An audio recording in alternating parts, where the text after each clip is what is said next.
F of t यदि real value signal है तो हम एफ ऑफ टी के होल स्क्वायर को लिख सकते हैं mod of F of T का होल स्क्वायर। तो रियल वैल्यूड सिग्नल के लिए जो एनर्जी का फॉर्मूला होगा वो होगा minus infinity to infinity f of T का होल स्क्वायर डी टी। और रियल वैल्यूड सिग्नल के लिए एफ ऑफ टी के होल स्क्वायर को हम लिख सकते हैं माइनस इन्फिनिटी से infinity mod of F of T का whole square. F of T के मॉड का होल स्क्वायर डी टी। तो ये रियल वैल्यूड सिग्नल के लिए एनर्जी का फार्मूला हो जाएगा। मतलब कि हमने पढ़ा था एफ ऑफ टी का होल स्क्वायर डी टी, तो एफ ऑफ टी के होल स्क्वायर की जगह हम एफ ऑफ टी के मॉड का होल स्क्वायर कर सकते हैं, क्योंकि रियल वैल्यूड सिग्नल है तो स्क्वायर मॉड का स्क्वायर सेम चीज़ होगा। ठीक ऐसे ही यदि एफ टी कॉम्प्लेक्स्ड वैल्यू सिग्नल है तो एनर्जी का फार्मूला हमने पढ़ा था माइनस इन्फिनिटी से इन्फिनिटी एफ ऑफ टी का होल स्क्वायर डी टी। तो यदि F T real value complexed value signal है तो एफ ऑफ टी के होल स्क्वायर को हम लिख सकते हैं F of T into F of T का कंजुगेट। ठीक है। और इन दोनों का मल्टीप्लिकेशन जो होता है f of T and F of T के कंजुगेट का मल्टीप्लिकेशन जो होता है वो एफ ऑफ टी के मॉड का होल स्क्वायर होता है। ठीक है। तो यदि कॉम्प्लेक्स वैल्यू सिग्नल है तो इसको सॉल्व करने के बाद ये आ गया एनर्जी का formula minus infinity to infinity mod of F of T का होल स्क्वायर डी टी। और जो रियल वैल्यूड सिग्नल था एफ ऑफ टी के होल स्क्वायर को भी हम लिख सकते थे mod of F of T का होल स्क्वायर। तो एनर्जी का जो फॉर्मूला आया रियल वैल्यूड सिग्नल के लिए सेम चीज़ आया कॉम्प्लेक्स वैल्यू सिग्नल के लिए। तो यहाँ से हम क्या कंक्लूड कर सकते हैं कि यदि F of T real valued signal हो या कॉम्प्लेक्स वैल्यू सिग्नल हो, एनर्जी का फार्मूला सेम यूज़ करेंगे हम minus infinity to infinity mod of F of T का whole square D T. And power के फार्मूले में भी एफ ऑफ टी के होल स्क्वायर की जगह mod of F of T का होल स्क्वायर कंसीडर करेंगे for real and complex value के लिए सेम। और ये दोनों चीज़ें हैं कॉन्टिन्यूस टाइम सिग्नल्स के लिए, कॉन्टिन्यूस टाइम सिग्नल्स के लिए जो कि टाइम के साथ वेरी कर रहा था। और कोई साइनोसॉइडल सिग्नल्स हैं तो उसका पावर हमने पढ़ा था कि पावर जो होगा वो ए स्क्वायर बाई टू होगा। पावर जो होगा आरएमएस वैल्यू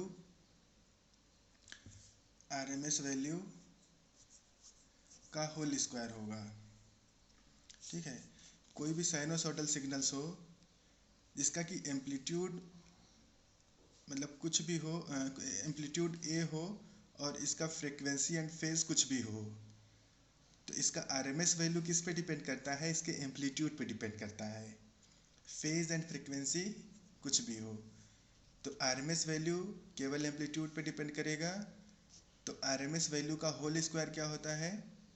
पावर। तो आरएमएस वैल्यू हो गया ए बाई रूट टू तीनों केस में। तो ए बाई रूट टू हमारा आरएमएस वैल्यू आ गया।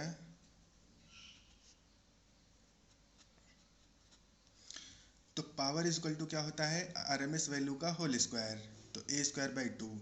तो हमें ये मतलब रिमेंबर होना चाहिए कि कोई भी साइनोसॉइडल सिग्नल्स हैं इसका power A square by two होता है irrespective of the phase and frequency. तो power only depend upon the amplitude not on phase and frequency. एक क्वेश्चन देखते हैं। Is the signal F of T is equal to 5 ई के power में j3t energy signal और power signal, hence calculate energy और power. तो F of T is equal to 5 ई के power में j3t है, तो ये जे इसमें आया है, इसको जब ब्रेक करेंगे तो cos थीटा प्लस जे साइन थीटा के फॉर्म में आएगा। एक इमेजिनरी पार्ट होगा एक रियल पार्ट होगा। तो इसका मतलब कि एफ ऑफ टी हमारा क्या है? कॉम्प्लेक्स्ड वैल्यू सिग्नल है। कॉम्प्लेक्स वैल्यू सिग्नल है। तो हमने पढ़ा था कि कॉम्प्लेक्स वैल्यू सिग्नल हो या रियल वैल्यू सिग्नल हो, एनर्जी के फॉर्मूले में हम जो जो मॉड का स्क्वायर करेंगे, mod of F of T का होल स्क्वायर एंड mod of F of T का होल स्क्वायर लेंगे। देखिए कॉम्प्लेक्स है तो ये मैंडेटरी हो जाएगा लेना, रियल है तो कोई फ़र्क नहीं पड़ेगा। ठीक है, तो यहाँ पे जो एफ ऑफ टी है एनर्जी निकालना है, तो एनर्जी हमारा हो जाएगा माइनस इन्फिनिटी से infinity mod of F of T का whole square D T. F of T का होल स्क्वायर का मॉड क्या होगा, sorry mod of F of T क्या होगा। देखिए ये सिग्नल जो है एक फेज़र है जिसका कि एम्पलीट्यूड फिक्स है 5, इसका मैग्नीट्यूड फिक्स है, एम्पलीट्यूड फिक्स है 5, टाइम के साथ साथ इसका फेज चेंज होगा। तो इसका जो मॉड होगा ये होगा mod of F of t equal to 5। तो इस एफ ऑफ टी की वैल्यू यहाँ पे रख दिया, इसका मॉड जो होगा 5 ई के पावर में जे 3t का मॉड क्या होगा 5। तो 5 का स्क्वायर कर देंगे 25, dt को इंटीग्रेट करेंगे तो t आएगा, लिमिट डालेंगे माइनस इन्फिनिटी से इन्फिनिटी, तो आंसर आ जाएगा इन्फिनिटी। तो इस सिग्नल का जो कि कॉम्प्लेक्स वैल्यू सिग्नल है, इसका एनर्जी आया इनफाइनाइट। अब हम क्या लिखेंगे, पावर। तो F of T is equal to 5 ई के पावर में जे 3t था, इसका mod of F of t कितना हो गया 5। इसको हम mod of F of t को एक दूसरा फंक्शन जी टी ले लेते हैं कि जिसका कांस्टेंट एम्पलीट्यूड है 5। तो हमने देखा था कि जो कांस्टेंट एम्पलीट्यूड माइनस इन्फिनिटी से इन्फिनिटी था किसी फंक्शन का, तो उसका जो पावर आ रहा था ए स्क्वायर आ रहा था। तो ये जी टी हम एक अनदर सिग्नल चूज़ कर लेते हैं कि जो कि 5 है उसका कांस्टेंट एम्पलीट्यूड। तो इसका पावर हम डायरेक्ट यहाँ से बोल सकते थे कि 5 का whole square is equal to 25 watt होगा। लेकिन इस चीज़ को फार्मूले से भी निकाल सकते हैं। फार्मूले से निकालना है तो फार्मूला हमें क्या लगाना है, limit t tends to infinity 1/t integration minus t by two से टी बाई टू मॉड लगेगा यहाँ पे, mod of F of T का होल स्क्वायर डी टी। तो mod of F of T क्या है 5, तो 5 का स्क्वायर डी टी, 5 का स्क्वायर करेंगे तो ये 25 बाहर चला जाएगा, ये 1/t यहाँ आ जाएगा, एंड ये डी टी को इंटीग्रेट करेंगे तो टी लिमिट कहाँ से माइनस टी बाई टू से टी बाई टू, वैल्यू कितना आ जाएगा टी, ये 1/t था तो 1/t इंटू टी करेंगे तो क्या हो जाएगा 1, फिर limit t tends to infinity डालेंगे तो टी से इंडिपेंडेंट हो जाएगा। तो लिमिट डालने का कोई मीनिंग नहीं है, इसका मतलब इसका आंसर आ जाएगा 25 वाट। तो इस सिग्नल में ये जो फंक्शन था 5 ई के पावर में जे 3t, इस सिग्नल का एनर्जी आया इनफाइनाइट, पावर आया 25 वाट जो कि फाइनाइट है। तो किसी भी सिग्नल का एनर्जी यदि इनफाइनाइट आए और पावर जो है फाइनाइट आए तो वो क्या होगा, पावर सिग्नल। ठीक है, तो ये भी सिग्नल क्या हो जाएगा, पावर सिग्नल। यदि F of n real valued signal हो या कॉम्प्लेक्स वैल्यू सिग्नल हो, एफ ऑफ एन जो कि डिस्क्रीट की हम बात कर रहे हैं कि एफ ऑफ एन हमारा डिस्क्रीट वैल्यू सिग्नल है कोई, अब वो रियल हो या कॉम्प्लेक्स वैल्यू हो इससे कोई फ़र्क नहीं पड़ेगा। एनर्जी का फार्मूला हो जाएगा minus N is equal to minus infinity से infinity mod of F of N का होल, डिस्क्रीट में है ना, 0 पे कुछ वैल्यू, 1 पे कुछ वैल्यू, 2 पे कुछ वैल्यू, -1 पे कुछ वैल्यू, -2 पे कुछ वैल्यू, हर एक डिस्क्रीट पॉइंट पे कुछ ना कुछ वैल्यूज़ हैं। तो उस डिस्क्रीट सिग्नल्स का जो एनर्जी निकालना है तो फार्मूला क्या है, N is equal to summation of N is equal to minus infinity से infinity mod of F of N का होल स्क्वायर। मतलब कि हर एक सैंपल का एम्पलीट्यूड का मॉड लेके उसका स्क्वायर कर लेंगे। मॉड लेके यदि रियल वैल्यू सिग्नल है तो मॉड लेने का कोई मीनिंग नहीं है, स्क्वायर डायरेक्ट कर लेंगे, या फिर कॉम्प्लेक्स वैल्यू सिग्नल है तो उसका हम मॉड लेंगे फिर स्क्वायर करेंगे, और ऐसे ही माइनस इन्फिनिटी से इन्फिनिटी तक के सारे सैंपल्स का एडिशन कर देंगे। ठीक है, तो वो एनर्जी निकल आएगा। तो एनर्जी का ये फॉर्मूला हो गया। ठीक ऐसे ही पावर इज इक्वल टू हो जाएगा limit capital N tends to infinity, देखिए summation N is equal to minus N से एन तक है mod of F of N का होल स्क्वायर, तो summation minus N to N में टोटल कितने पॉइंट हो जाएंगे, 0 to n, मतलब 0 को छोड़ दीजिए, 0 को छोड़ दीजिए, फिर 1 to n जो होता है n सैंपल हो जाएगा, -1 to -n n सैंपल हो जाएगा, एंड 0 पे एक सैंपल। तो टोटल कितने सैंपल होंगे, -n से कैपिटल N से कैपिटल N तक टोटल होंगे 2n+1 सैंपल्स। इसीलिए जो एवरेज लिया गया है, तो ये 1/2n+1 है, ठीक है, क्योंकि -n से n तक टोटल जो सैंपल होंगे वो 2n+1 होंगे। तो डिस्क्रीट टाइम सिग्नल के लिए एनर्जी का फार्मूला ये यूज़ करेंगे हम, पावर का फार्मूला ये यूज़ करेंगे। एक क्वेश्चन देखते हैं, find the energy in the conjugate symmetric part of complexed value signal. ये Fn है, ये कॉम्प्लेक्स्ड वैल्यू सिग्नल है।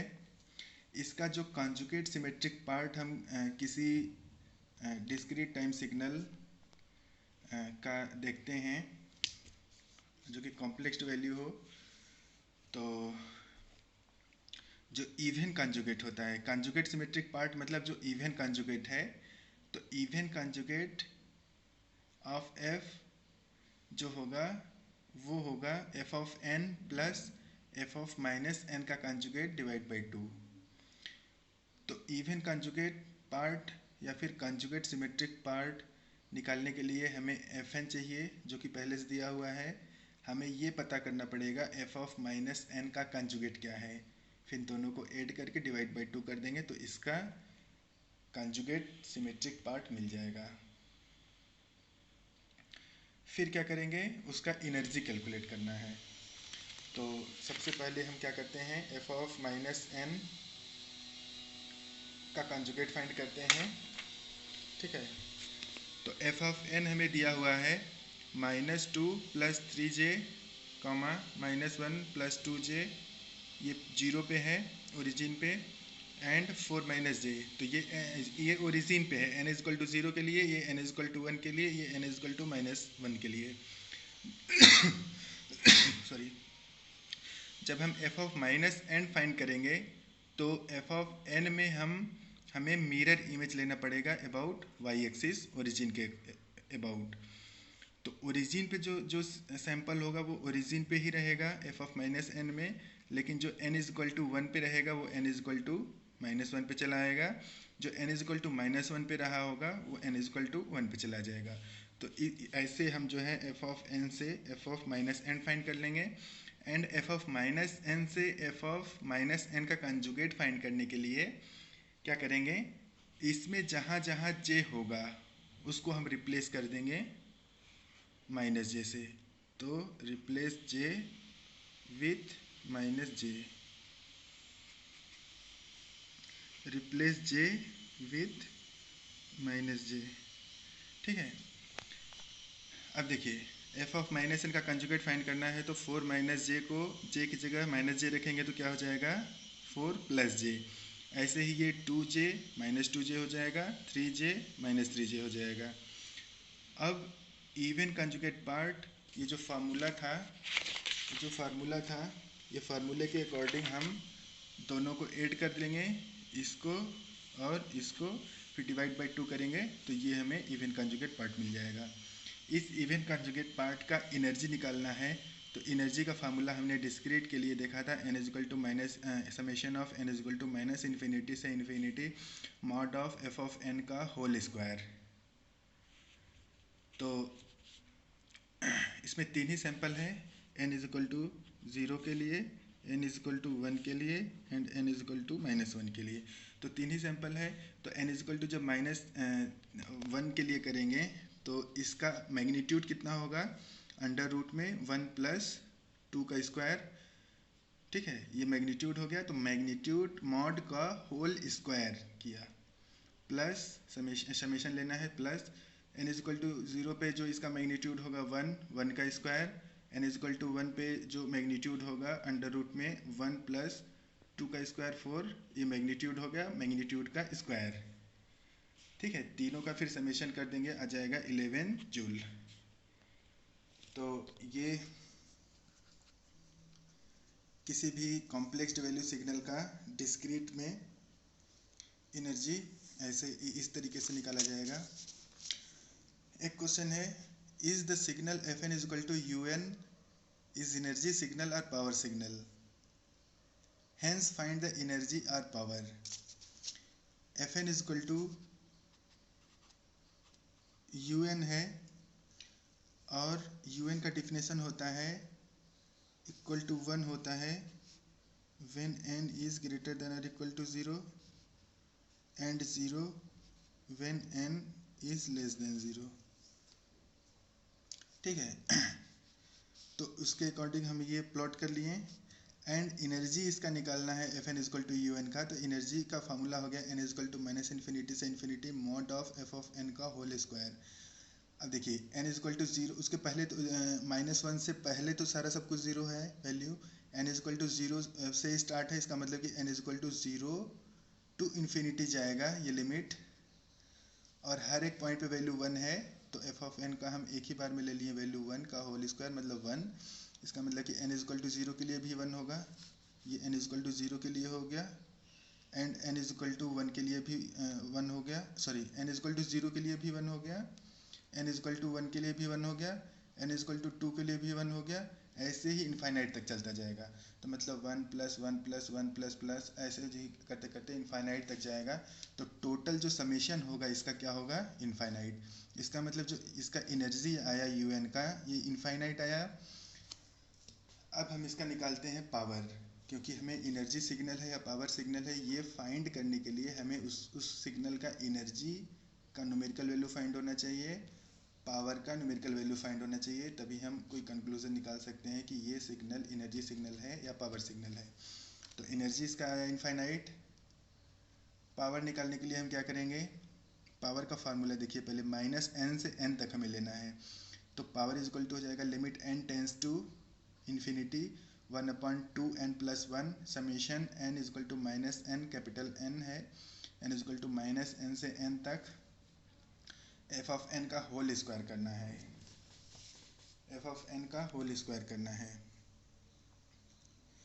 तो एफ ऑफ एन देखिए मतलब -n टू 0 -n टू -1 क्या है, वैल्यू 0 है, एंड 0 पे वैल्यू 1 है, एंड n हम कोई रेंडम चूज कर लिए हैं यहाँ तक। ठीक है, तो n तक 0 टू 1 तक वैल्यू 1 है। इसका मतलब कि ये जो लिमिट हो जाएगा ये समेशन कहाँ से कहाँ तक जाएगा, n इज इक्वल टू 0 से कैपिटल N तक वैल्यू कितना है 1 का whole square, and limit n tends to infinity 1/2n plus 1 होगा। अब ये 0 पे 1 होगा, ठीक है, 1 पे 1 होगा, 2 पे 1 होगा, 3 पे 1 होगा, कैपिटल N पे 1 होगा, तो ये टोटल समेशन का वैल्यू कितना हो जाएगा, 0 भी इंक्लूड है 1 से n तक, 0 1 2 3 अप टू डॉट n, तो टोटल समेशन कितना हो जाएगा n प्लस 1, क्योंकि 0 भी इंक्लूड है, 0 नहीं होता 1 से n तक जाता, तो समेशन कितना होता है n, 0 भी इंक्लूड है, इसका मतलब n प्लस 1 इस समेशन का वैल्यू हो जाएगा। ठीक है, तो इसको हम लिख सकते हैं, इसको हम लिख सकते हैं limit n tends to infinity 1/2n plus 1, उस समेशन का वैल्यू जो था n प्लस 1 आ गया।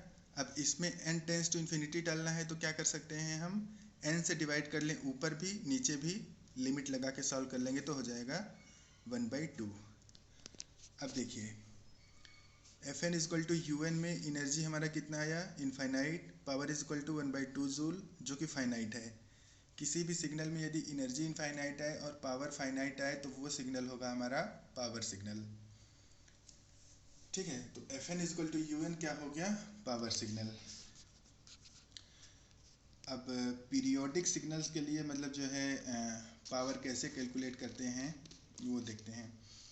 तो पावर ऑफ पीरियोडिक सिग्नल जो कि एफ टी यहाँ पे लिया गया है, पीरियोडिक है विथ पीरियड कैपिटल टी, तो इसका जो पावर जब हमें कंफर्म हो जाए कि ये सिग्नल पीरियोडिक है तो उसका पावर इस फार्मूले से निकालेंगे। लिमिट वाला जो फार्मूला था वो नहीं यूज़ करेंगे, इस वाले फार्मूले का यूज़ करेंगे, power is equal to 1/t integration -t/2 से t/2 एफ ऑफ टी के मॉड का होल स्क्वायर dt। ये कॉन्टिन्यूस टाइम सिग्नल के लिए। जब डिस्क्रीट टाइम सिग्नल होगा तो हम लेंगे fn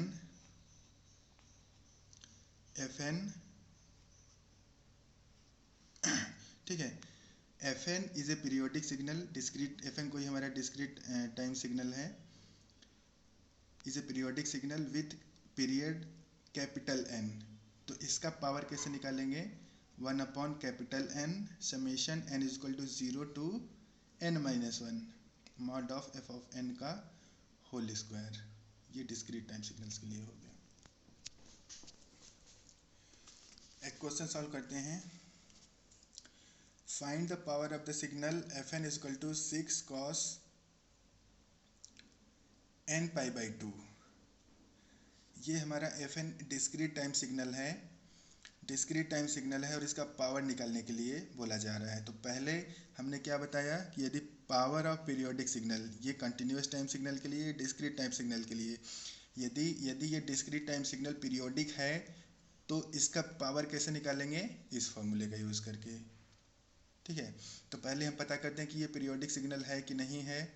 तो fn will be periodic if, हमने पढ़ा था डिस्क्रीट टाइम सिग्नल कि ये पीरियोडिक होगा तभी जब 2π/ω रेशनल हो। तो यहाँ पे देखिए ये जब हम cos, ये हम n ओमेगा से कंपेयर करेंगे तो ओमेगा की जगह π/2 आएगा, तो मतलब जो है ओमेगा इज इक्वल टू π/2। तो 2π/ω का वैल्यू हो जाएगा हमारा 2π/π/2, ये हो जाएगा 4। तो ये हमारा रेशनल हो गया, इसका मतलब कि ये पीरियोडिक होगा। अब पीरियोडिक होगा तो इसका पीरियड कितना होगा? पीरियड निकालने के लिए हमने क्या बोला था कि कैपिटल N इसका पीरियड होगा, ये 2π/ω इंटू आर। 2π/ω को रेशनल बनाने के लिए हम किसी एक इंटीजर से मल्टीप्लाई करेंगे, तो जो कि मिनिमम इंटीजर होगा। लेकिन यहाँ पे 2π/ω देखिए तो मतलब ये ऑलरेडी मतलब 4 है, जो कि ऑलरेडी इंटीजर है। तो हमें इंटीजर बनाने के लिए r से मल्टीप्लाई करना था, लेकिन 2π/ω तो पहले से जो है इंटीजर है, तो r की वैल्यू यहाँ पे हम 1 चूज़ कर लेंगे। तो 4 × 1 = 4। तो यहाँ से हमने क्या कंक्लूजन निकाला कि fn = 6 cos n π/2 एक पीरियोडिक सिग्नल है विथ पीरियड n = कैपिटल 4।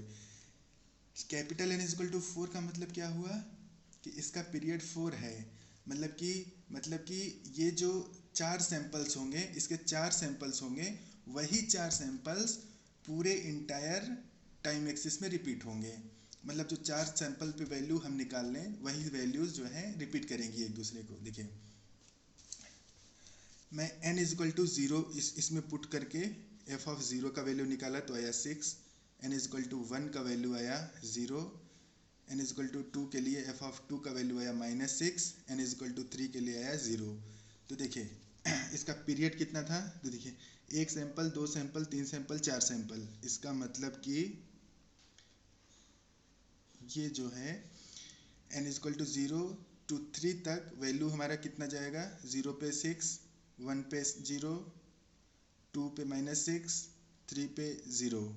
अब यही वैल्यू रिपीट करना चाहिए क्योंकि ये पीरियोडिक है विथ पीरियड 4। ठीक है, तो ये n = 4 हो गया, 4 सैंपल कवर कर लिया। अब अगले n = 4 के लिए यही सेम रिपीट करेगा। तो देखिए n = 4 आप डाल के देखेंगे तो ये हो जाएगा 6, फिर से 6 रिपीट हुआ।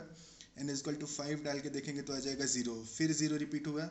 यदि n = 6 डाल के देखेंगे तो ये -6 आएगा, 7 डाल के देखेंगे तो 0 आएगा। हम ऐसे ही n बढ़ाते जाएंगे तो यही जो है 6 0 -6 0 रिपीट होता जाएगा। तो इस सिग्नल को f ऑफ n को यदि हम प्लॉट करेंगे तो कैसा प्लॉट आएगा? देखिए n = 0 to 3 के लिए क्या है? 6 0 -6 0। तो इसको जब हम प्लॉट करेंगे f ऑफ n को तो 0 6 1 पे 0 था, 2 पे -6 था, 3 पे 0 था, 6 0 -6 0। यही वैल्यूज़ रिपीट होंगी। n = 3 तक तो ये 0 था, 4 से सेम यही चीज़ रिपीट होगा, फिर यही रिपीट होगा, फिर यही रिपीट होगा, ऐसे ही इंटायर इनफाइनाइट तक चला जाएगा। अब यही चीज़ जो है पीछे भी रिपीट होता जाएगा, माइनस इनफाइनाइट तक चला जाएगा। तो यहाँ पे देखें हम कि ये F N is equal to cos cos कितना था, 2 pi N pi by 2, cos N pi by 2 का प्लॉट ये हुआ, और ये पीरियोडिक हुआ विद पीरियड 4। और पीरियोडिक सिग्नल के लिए डिस्क्रीट टाइम का हमने फार्मूला बताया था कि power is equal to 1/n, capital N is equal to 0 से n-1 मॉड ऑफ F1 का होल स्क्वायर करके इसका पावर निकालेंगे। तो अब इसका पावर निकालना आसान हो गया ना। देखिए power is equal to 1/n summation n is equal to 0 से capital N-1 mod of F(n) का होल स्क्वायर। तो कैपिटल N की वैल्यू 1/4 हो गई, और ये समेशन कहाँ से जाएगा, 0 से 3 तक 0 से 3 तक। तो Fn का होल स्क्वायर हो गया। तो 0 पे वैल्यू कितना है, 6, तो 6 का स्क्वायर, 1 पे वैल्यू है 0 तो 0 का स्क्वायर, 2 पे वैल्यू है -6 तो -6 का स्क्वायर, एंड 3 पे वैल्यू है 0 तो ये हो जाएगा 0 का स्क्वायर। फिर इसको हम सॉल्व करके लिखेंगे तो आ जाएगा 18 वाट। ठीक है, तो इस तरीके से हम किसी भी डिस्क्रीट टाइम सिग्नल का, पीरियोडिक सिग्नल का पावर निकालेंगे।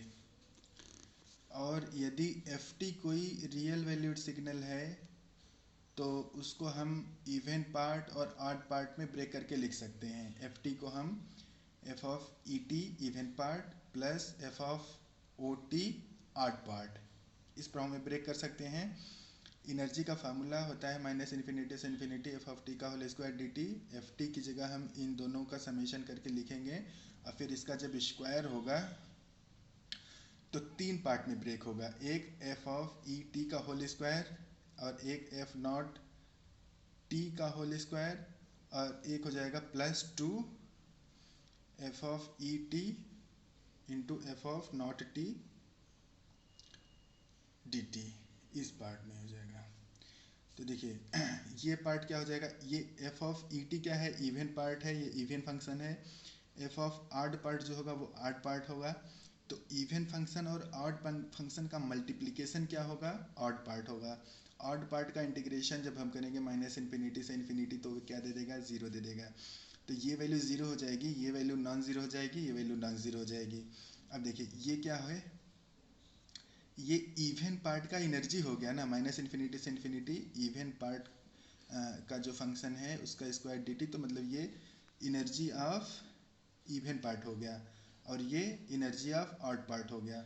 तो कोई भी रियल वैल्यूड सिग्नल है जिसको कि हम even summation of even part और ऑड पार्ट के रूप में लिख सकते हैं, उसमें जो एनर्जी होगा इंडिविजुअल समेशन ऑफ एनर्जी, जो टोटल एनर्जी होगा individual energy of even part and odd part होगा। ठीक ऐसे ही टोटल पावर जो होगा individual summation of the power of even part and odd part होगा। ठीक है, तो ये चीज़ हमें ध्यान रखना है। और यहाँ पे जो ये है, यहाँ पे जो ये है -इन्फिनिटी से इन्फिनिटी एफ ऑफ ई टी का होल स्क्वायर डी टी। तो ये देखिए एफ ऑफ ई टी का होल स्क्वायर मतलब ये इवन पार्ट का होल स्क्वायर है, तो ये F of E T into F of E T हम लिख सकते हैं इसको। तो ये इवन फंक्शन है, ये भी इवन फंक्शन है। दो इवन फंक्शन का मल्टीप्लिकेशन भी क्या होगा, इवन फंक्शन होगा। और इवन फंक्शन है तो ये -इन्फिनिटी से इन्फिनिटी है, तो हम इसको लिख सकते हैं ब्रेक करके 2 टाइम्स इंटीग्रेशन 0 से इन्फिनिटी एफ ऑफ ई टी का होल स्क्वायर डी टी। ठीक ऐसे ही ये जो ऑड पार्ट था, ऑड पार्ट ई नॉट, जो इसका एनर्जी ई नॉट था, ठीक है एफ नॉट टी का होल स्क्वायर डी टी। अब देखिए ये एफ नॉट टी का होल स्क्वायर को हम क्या लिख सकते हैं, F not T into F not T. ये ऑड पार्ट है, ये ऑड पार्ट है, दो ऑड पार्ट, दो ऑड फंक्शंस का मल्टीप्लिकेशन क्या आ जाएगा, इवन फंक्शन। फिर से ये इवन फंक्शन हो गया एफ नॉट टी का होल स्क्वायर। तो इसको भी इवन फंक्शन है, तो हम इसको ब्रेक करके 2 times integration 0 to infinity f of T का होल स्क्वायर डी टी लिख सकते हैं। क्वेश्चन है signals f1t and f2t are defined as given below। F1t 0 and 2 के बीच में एम्पलीट्यूड है 1, F2t 0 एंड 1 के बीच में है एम्पलीट्यूड 1 एंड 1 to 2 एम्पलीट्यूड है -1। Find the energy of the signals F1t, F2t, F1t plus F2t, F1t minus F2t। ठीक है, हम पहले इसको सॉल्व करते हैं, उसके बाद हम कंक्लूजन निकालेंगे। तो F1t का एनर्जी निकालना है, तो एनर्जी का फार्मूला होता है माइनस इन्फिनिटी से infinity mod of F of T का होल स्क्वायर डी टी। अब मॉड है मतलब 1 है तो 1 का मॉड 1 ही होगा, लेकिन ये इंटीग्रेशन चला जाएगा 0 to 2, क्योंकि 0 to 2 के बीच में नॉन ज़ीरो है, तो 0 to 2 वैल्यू है 1, तो 1 का होल स्क्वायर डी टी आ जाएगा 2 जूल। एंड जो सेकेंड पार्ट है F2t का एनर्जी, F2t का एनर्जी निकालने के लिए हम 0 to 1 में अलग वैल्यू है,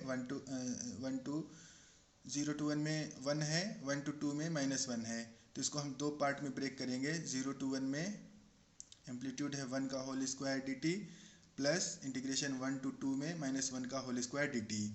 इसको भी सॉल्व करके निकालेंगे तो ये क्या जाएगा 2 जूल। अब हम F1t प्लस F2t करते हैं, तो ये हमारा ग्राफ आ जाएगा F1t प्लस F2t का ग्राफ। इसका एनर्जी कितना हो जाएगा 0 to 1 2 का स्क्वायर डी टी, यह जाएगा 4 जूल। ऐसे ही F1t माइनस F2t करेंगे तो क्या हो जाएगा चौथा पार्ट, F1t माइनस F2t, इन दोनों को सॉल्व करेंगे तो हमारा ग्राफ आ जाएगा 1 to 2 के बीच में एम्पलीट्यूड 2, तो इसका एनर्जी आ जाएगा 4 जूल। ठीक है, देखिए यहाँ पे हम एक कंक्लूजन निकालेंगे। Two signals F1t and F2 are said to be orthogonal. Two signals F1t and F2t are said to be orthogonal if integration of minus infinity to infinity F1t into F2t is equal to 0. ठीक है, ये non periodic signals के लिए हुआ। तो देखिए F1t F2t दोनों periodic नहीं है, तो दोनों पीरियोडिक नहीं है, तो इसका मतलब कि यदि ये ऑर्थोगोनल दोनों फंक्शन तब कहे जाएंगे जब ये माइनस इन्फिनिटी से infinity F1t into F2t dt value 0 होगा। और यदि दोनों पीरियोडिक होते तो ऑर्थोगोनल होने की कंडीशन क्या होती, ये over the period t nought, periodic है तो पीरियड टी नॉट होगा, तो ये over the period t nought F1t integration करेंगे over the period t nought F1t into F2t dt का, इसका वैल्यू 0 हो जाए तो ये पीरियोडिक सिग्नल जो होगा, दोनों पीरियोडिक सिग्नल ऑर्थोगोनल होंगे। तो इस केस में देखिए कि ये दोनों सिग्नल पीरियोडिक नहीं है, तो यदि माइनस इन्फिनिटी से infinity F1t into F2t dt 0 हो जाए तो ये दोनों सिग्नल क्या हो जाएंगे, ऑर्थोगोनल सिग्नल हो जाएंगे। तो देखिए ये दोनों सिग्नल को मल्टीप्लाई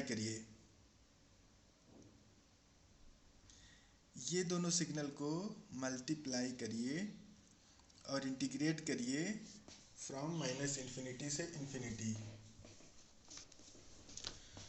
तो हम करके देखेंगे तो ये चीज़ सेटिस्फाई करेगा। F1t इंटू F2t का ग्राफ प्लॉट करिए ज़रा यहाँ पे। तो देखिए जब ग्राफ प्लॉट करेंगे